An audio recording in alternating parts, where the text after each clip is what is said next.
Good, perfect. All right, so as I mentioned, I'm Jake. I'm a loan officer here with APM. I do a lot of Cal HFA. I very much like Cal HFA.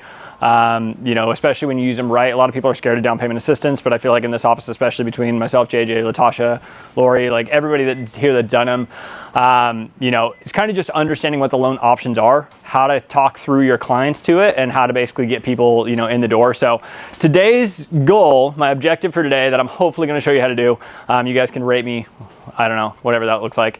But the goal today is to show you how to use the Dream for All as a front door to talk to clients, have an initial conversation, and get people hopefully qualified for it, and then smoothly guide them into other backup loan options if they don't get picked. 2 years ago when they did Dream for All, I want to say the statistics were it's 11% chance of getting chosen for Dream for All. So obviously there's a lot of people that apply. It is a lottery system. So it's not a guarantee that you apply, you're going to get it. I know they've done it twice now. This will be the third time through. So they've, thankfully, as we give talks like this, it's a little bit more structured than what it was 3 years ago. And so, yeah, but the goal is basically, obviously, it's going to help you convert more leads long-term. How do you do that? What are other programs you can get? How can we use programs that are available in order to still get those people in homes? Because what is the goal of this job, right? Get people in homes, help them buy houses, help them build equity, those things. So, so we'll start with just what we're going to hit today. We're going to hit 3 different programs. Most of my stuff's going to be on Dream for All. We're going to talk over program, what works, what doesn't, how to be aware of it, and how to talk to your clients about it. And then we're going to go into just the basic Cal HFA with My Home, some myths I hear about that, as well as a third-party down payment assistance program that we actually have in-house that has been really good as deal savers for other things. I've used that program 3 or 4 times this year when we thought we were going to go with Cal HFA, and then we pulled credit and something changed and it drops to where they no longer qualify. So we had to have something to back in. So different programs. As you guys know, being in this job, this program is not for everybody. Just like every program out there, you know, non-QM bank statement loan, things like that, everybody has a niche. There's certain programs that work really well for good people. This program is great for a couple different clients, specifically people that are either trying to up their budget price to get something that's a little bit more realistic for them and what they actually want to live in. Or number 2 is basically for people that want to try to lower that monthly payment. There's kind of 2 main ways to use it. You know, really good program.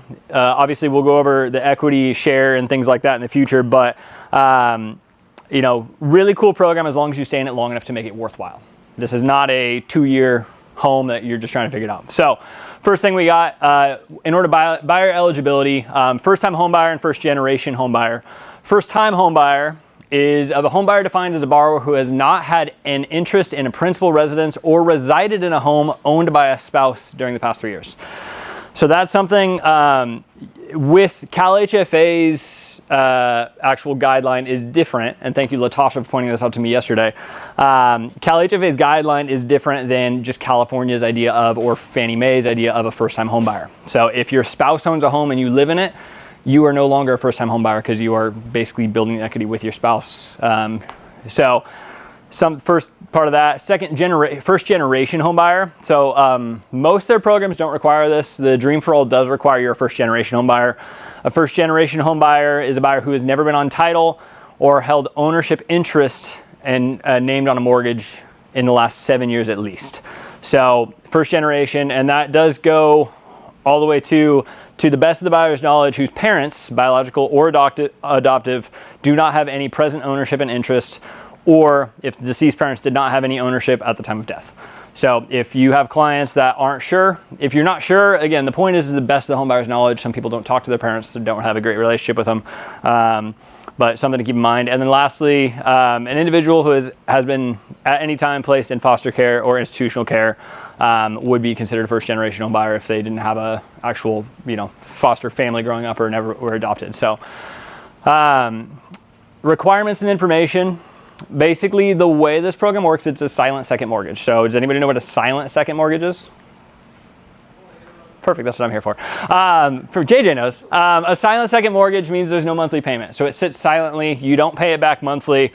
You're not gonna see it, you're not gonna feel it. It's basically sitting there. You still do owe it back. It is a loan, not a grant. But there's no monthly payment on it, which is why in general, Cal HFA's program specifically, all their programs are so well loved and used, is because it's one of the few down payment assistance programs that doesn't actually have a higher monthly payment to use it. So when you're looking at a silent second mortgage, it sits in the second position behind the first lien. And then the beauty of it is considered a balloon loan. So it's due when you sell, refinance, or pay off the actual mortgage. So it's paid off usually through your equity. Most people end up refinancing these. For the Dream for All, you're going to want to hold equity quite a bit longer so you have enough equity to refinance, so you're not paying anything out of pocket. But oftentimes you refinance these so you never actually pay anything out of pocket. You actually wrap that second loan back into the first. It's going to change your monthly payment a little bit, but a good way to do that. Now, there are income limits. This is all specifically for the Dream for All, but the income limits in Sac and Placer counties are $191,000. So if you make less than that amount, you technically qualify. This is based on their current updated for 2025 for the Dream for All. So that should be accurate. Every county is going to have a different limit. So if you have clients that are looking in YOLO or Butte, anything closer to Sutter, Yuba, exactly, they're going to have different limits. So please check with your LO or on their website. Yeah. Is that household income or just the borrowers that are involved in the loan? Borrowers that are involved in the loan. And so that is, total income for that.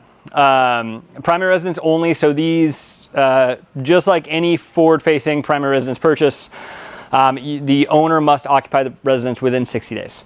So, and there are no non-occupant co-borrowers or co-signers. So you can't have a parent co-sign to try to help with the income. You have to live in the house if you're going to use the program. There we go. What I love about CalHFA, and you'll hear me say this all day long, is that they post their rates daily on the website. And when it comes down to CalHFA's rates for any of their programs, there is no real shopping lenders. Basically, all of us get the same rate because using the program. So these are available every day. You can literally look up, just go on Google and do CalHFA rates, and it'll pop up with the rates for that day, so you know exactly kind of what you're getting. And then as of this morning, for the Dream for All, it was a 6.25. So that changes usually about every couple of days, depending on what happens in the market. Yesterday, we had a pretty average day in the market, so we didn't see any changes today. Today was been a good day so far, but there's a lot of day left, so maybe we'll see what happens. So 6.25 as of today. You must complete the CalHFA Dream for All first time buyer course. If you've ever worked with CalHFA in general, they always have their first time buyer educations. Usually cost $100. Based on what we had 2 years ago, the Dream for All program education course was free 2 years ago. I'm not sure if that's still the case, but we have the link for it. They're not really allowing anybody to take it quite yet because nothing's opened yet. But talk to the loan officer to get the link. There is that required. And then basically what the program is in general is obviously the reason you're all here. It's up to 20% down payment assistance. This can be used for down payment or closing costs.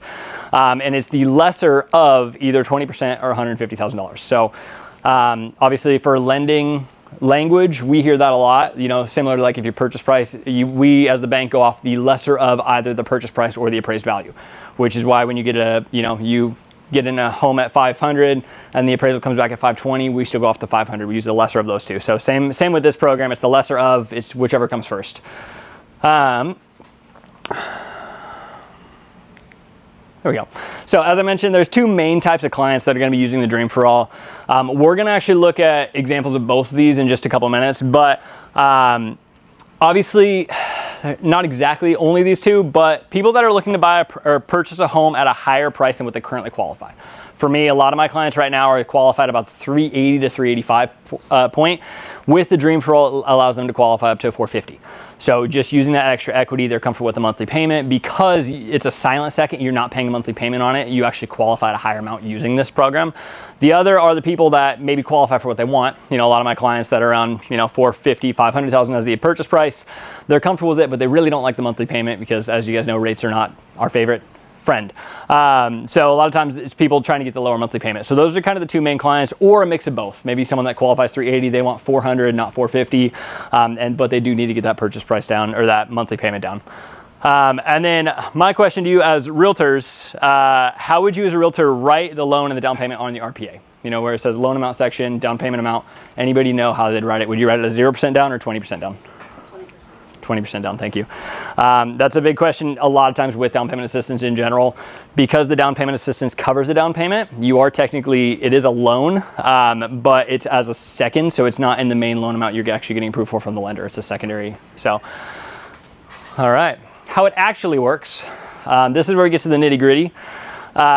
Repayment when you sell or refinance the house. So This program does allow one refinance, so you can go for a lower rate without paying the whole program off. As of the guidelines that I was looking at yesterday, that's still the case. So currently rates are at a 6.25 in, let's say, a year and a half.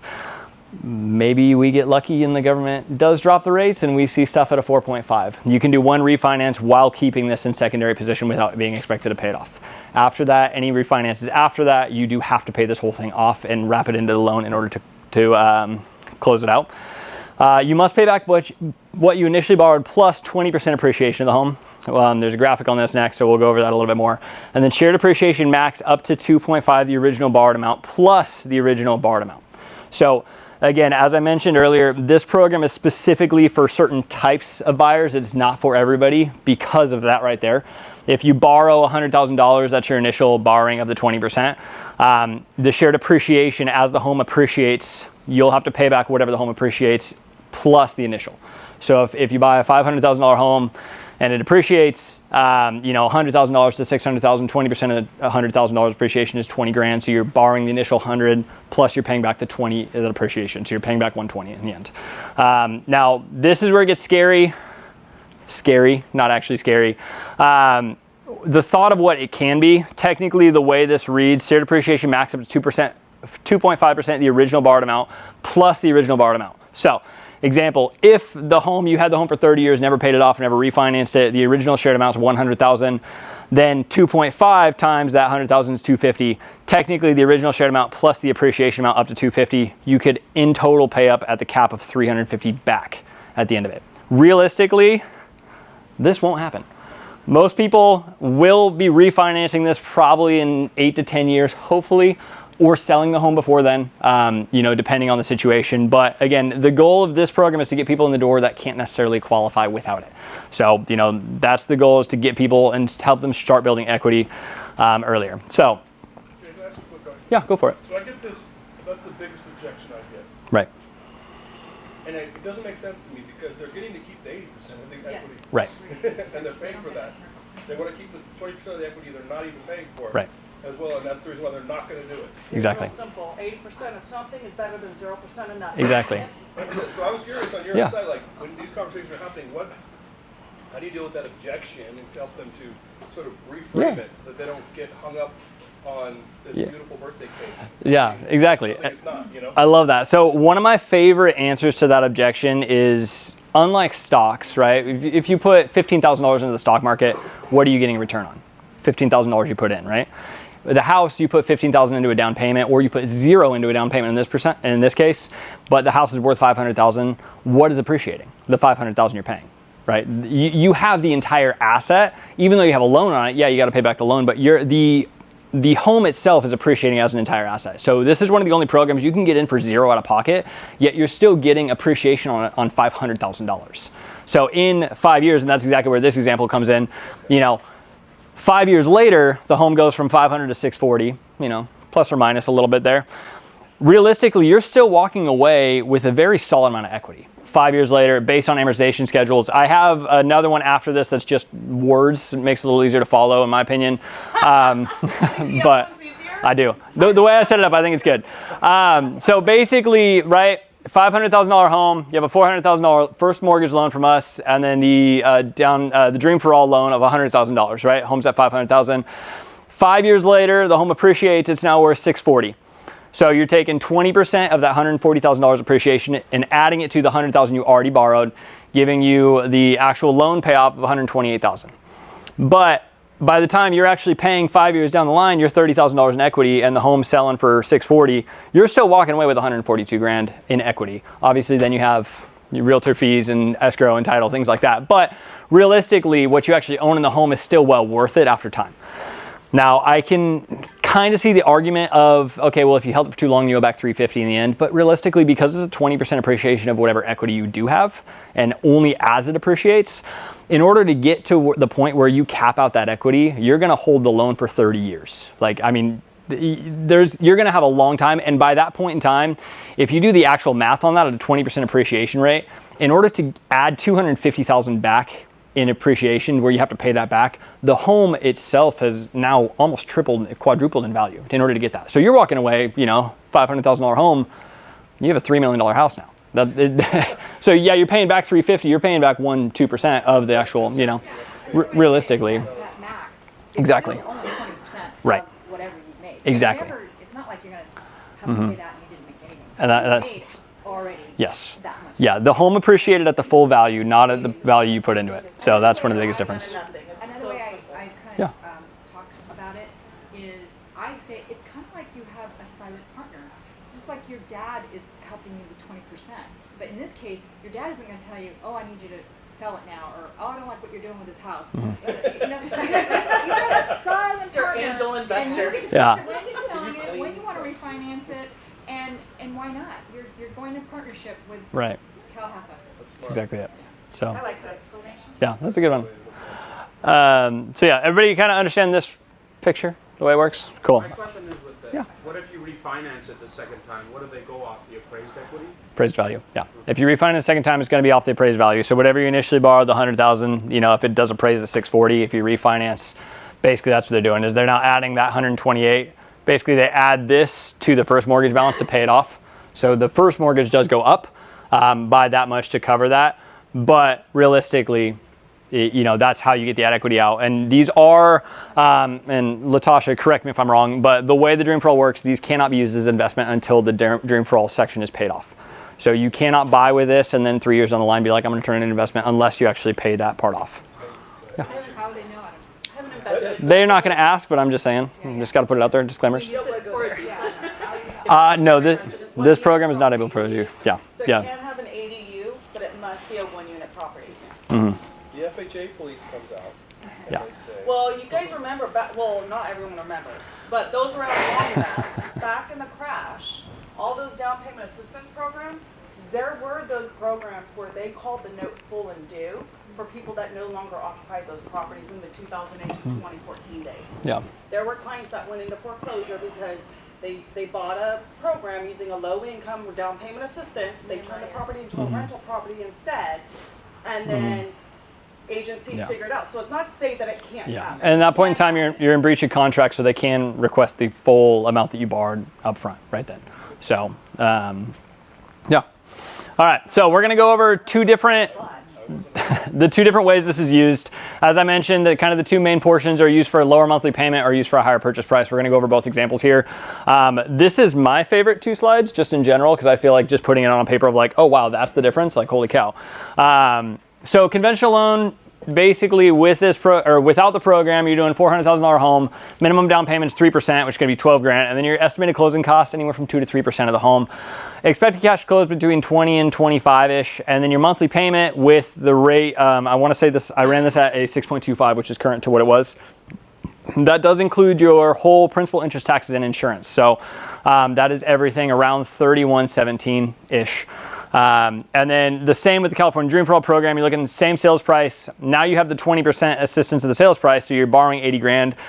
In this example for the monthly payment, I did all of that going towards the down payment, not split with the closing costs, just because it also allows us, obviously with the 20% down, you can leave off mortgage insurance. So there's even more than just the down payment. You're also getting rid of mortgage insurance if you're able to use that full 20% for the down payment. Basically in that case, buyer's going to come out of pocket with around anywhere from $8,000 to $12,000 for their own closing costs, which you can also get a seller's credit for, as you guys know. So there's a lot of ways to do it, but the monthly payment difference of right around $600 a month for the same price house by using a program like this, again, it's going to open the door for a lot of people that don't feel like they can afford it. Second one, same thing, used for a higher purchase price. Now, keep in mind the 20% down program is a percentage, right? It's not a guaranteed amount. You're not getting $80,000, you're not getting $90,000, you're getting 20% of whatever the purchase price is. So it's kind of fun because you can play with it this way. So again, same exact scenario up top, nothing changed. So 3117, you're coming out of pocket around 20 to 25 grand, depending on closing costs, things like that. Same thing with the Dream for All program. You're now looking at a $515,000 house. 20% of the down payment, right? So $103,000 being used. Also, same way that the other one, all for the 20% down payment. It's going to take out mortgage insurance. They're going to come out of pocket with their own closing costs or possibly seller's credit. Now you're looking at almost the same monthly payment for a house that's $115,000 more. So again, the two main ways to use that program is this is what a lot of time will get people in the door of like, oh, well, I can actually afford this now. This is what it looks like. And that's kind of where the conversations start with the Dream for All. And obviously, next portion, we're going to get into kind of where that goes if they don't get it. So realistically, I think, I mentioned earlier, last year or 2 years ago when they did the program, you had an 11% chance to get it. So there's a good chance you won't get it. I believe our office closed 7 or 8. I just closed one in November. So, but yeah, must be paid back at the end of the year. I asked the dumb question, what do these things have in common?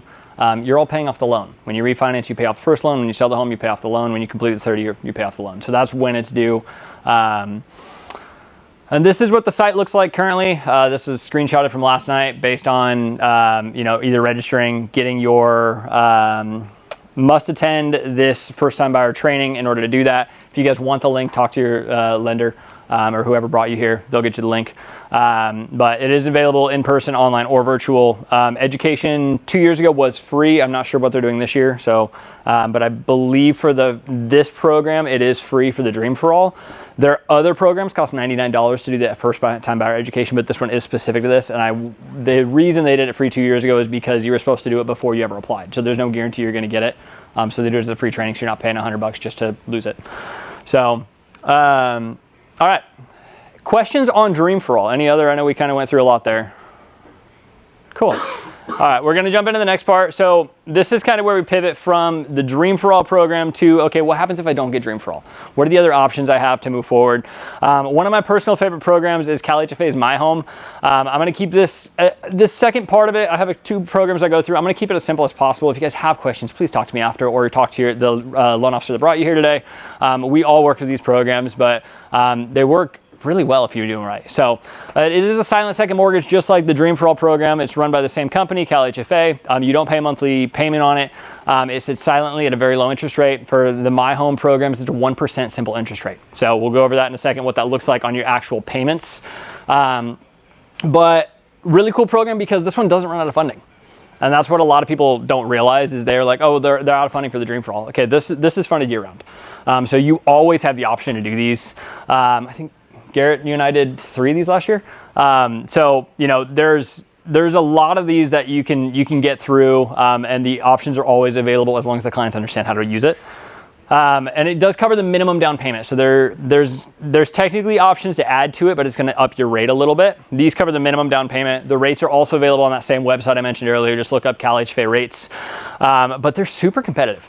And that's one of the big myths of down payment assistance in general is that, oh, the rates are way higher. Why would I use this for my client?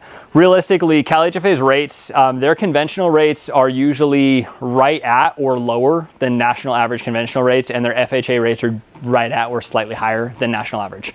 But it really depends on the day. The downside of using these programs is there's a fee to fund it up front. So that is one of those things I don't usually recommend it unless you can get at least 2% in seller's credit to cover the fees for it. But because it's a fee up front and not baked into the rate, monthly payment stays the same as if you brought in your own down payment, almost to a T. As well as you can actually get the sellers to cover basically everything. So you can truly move in zero out of pocket, even using these programs if it's not the Dream for All. And then lender fee up to 2.5%. Lenders are going to charge different fees. Pretty much everybody I know that does this is right at a 2% rate. Some are at 2.25. I've seen some at 2.5, but in general, that's kind of where things sit. And then these do have really high income limits. This is based on 2025 income limits. They do come out with their new income limits every year in June. So currently, if you have clients that make less than $239,000 that are applying, and that can be individual or joint borrowers to do that, you can qualify for this program just in general. So a little higher qualification than the Dream for All program with that as well. Little example for you, just to run it through. Conventional 6%. First mortgage, purchase price $500,000, down payment 3%. Loan amount's $485,000, so obviously minus the 3% down payment. Estimated monthly $3,785. So I ran these last night, so these should be pretty much accurate based on what we're quoting with principal, interest, taxes, and insurance all together. So that's the first mortgage. The second mortgage, which is where the down payment assistance comes in, is a 1% simple interest rate. So the loan amount's $15,000, which covers the down payment. Monthly payment is 0. Yearly accrued interest, they are simple interest rates, so it is not compounding. So you're paying $150 a year as long as you have it. So at the end of 5 years, you're not really paying much in interest. You're paying $750 in interest off 5 years off borrowing a down payment to get in for nothing out of pocket. Again, really cool program because of that. So total loan amount, first and second, 100% financing, $500,000 total. and then basically what it looks like when you repay. So this is just an example again for the My Home, but repaid with payoff of loans. So when you refinance, when you sell, anything like that. To refinance with no additional cash to close, the client must own enough equity to include the payoff. So basically, I ran this example here based off a 4% appreciation rate after 5 years. And these numbers are going to be pretty much accurate. I did run an actual amortization schedule for if you bought at 485, what that would look like. And then same with the 5 years later, 15,750 includes the interest. So original purchase price, 500,000. The first mortgage after 5 years of paying it off would be around 451. Second mortgage, which is that borrowed down payment, would be at 15,750. Cost to refinance estimated with title, things like that, probably looking around 3,500 to $4,000. And then estimated impound and escrow accounts to redo your tax reserves, your impound reserves, added in there as well. So that's all wrapped into the loan. New appraised value at a 4% appreciation rate after 5 years is going to be 608. The new loan amount, including all of this together to a single loan amount, 475. And so now, based on the appraised value of the loan amount, 5 years later, you got almost 22% in equity. So now you're also dropping off mortgage insurance. You just bought a house for nothing out of pocket, sat in it 5 years. You now have, a lot of equity, 20% equity. And this is where all your move-up buyers go, right? So last one I'm going to go over today is Pathways. This is kind of my catch-all. This is a really cool program. I found out about this last year. We were in the middle of a Cal HFA transaction. Credit was fine. Everything was good. Cal HFA does have caps on their debt to income limits. So basically we're in contract. We have the loan submitted. Everything's almost done. Submit for clear to close. And then I get a message from the underwriter. Hey, we found this on his bank statements. Can you tell us what it is? I was like, I don't know what it is. Basically, the client bought a bunch of stuff with a firm and had $400 a month in payments to a firm that wasn't caught on bank statements, and he just started paying it. He was like, well, a firm's not technically a credit card. It's a zero interest payment, so I can do that. He couldn't do that. So basically, we spent about 2 days trying to figure out, I'm going back and forth with Cal HFA, hey, the way we can make an exception, this wasn't caught the first time, it's now caught this time, whatever. Everybody's mad. It was a good time. Right, I call our operations head, and I'm like, hey, contingencies are removed. Like, we got to figure out a way to do this. And she's like, well, have you tried Pathways? I was like, what the heck is Pathways? And so it was a brand new down payment assistance program that we have in-house that is actually nationwide. I think everywhere except like Maine. There's like one state that we can't do it in. But basically, it's a down payment assistance program that works with any FHA loan as long as you get DU approval. Which, if you guys know anything about FHA loans, we can actually get DU approval on an FHA loan with a back-end debt-to-income ratio of up to 57, 56%. So it gives you an extra 5 to 6% in back-end debt-to-income ratio, which allows us to do our job much better. So really cool program. I don't love it unless you need it. But again, it's really good for a catch-all. I've actually had 3 this year that we were supposed to do Cal HFA and then, pre-approved for 6 months, whatever it took, and then when we repulled credit dropped 40, 50, 60 points. Maybe they bought a car, didn't tell me about it. Maybe they bought something else, didn't tell me about it, and just had a massive drop. So this actually allows, as long as we have DU approval, we can go credit as low as 580 with this program.